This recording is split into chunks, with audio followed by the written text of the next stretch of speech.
پێشەوە ئاوە 3 ڕۆژ پێشەوە کە لە شەکراو خواردنەوەی خۆماوە. ئاکۆ نورەدینی تەمەن 27 ساڵ ماوەی 7 ساڵە بەهۆی ڕووداوێکەوە لەسەر جێگا کەوتووە.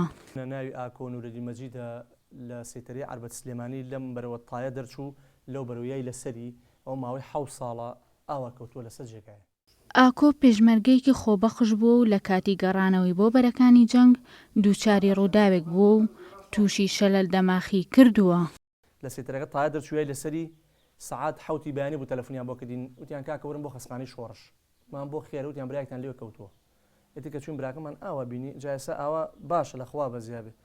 ئەو وەختە ڕسمەکانی ئەو وەختەیەتی 3 ڕۆژ پێشەوەی وای لێبێ لە شەکراو خواردنەوەی خۆما ئەوەش ڕسمی ئێستایەتی. وڵات زەرر بە سەری کەوتووە لە پشتی سەریەوە سەدانە باوکە سەدانە لە پشتی سەریەوە بەقەدر ئەمانە لە تەپیوە چووە بەناوەوە جایسە ئەڵێن لە دەروی وڵات چارەسەری هەیە تووشی لایەکی شەلە دەماغ کردووە ئەڵێگە بێت و تا 2 ساڵتر ئەوەی بۆ نەکەن هەر بێجاری هەر شەلە لەبێ ئەو دەست و قاچی تریشی ناژۆڵێ و ئەم دەسەی لێت ئاوای دێت. پزیشکان لێرە پیانوتین کاکە پێویستی بە دەروی وڵاتەوە لە ساڵ سەیە کە مەندامەکەی لە 2013 شەوە ئەوای لاتووە.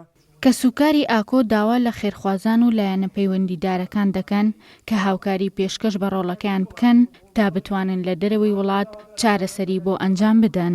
پێویستی بە دەروی وڵاتە لە ئەڵمانیا و لە بریتانیا چارەسەری هەیە.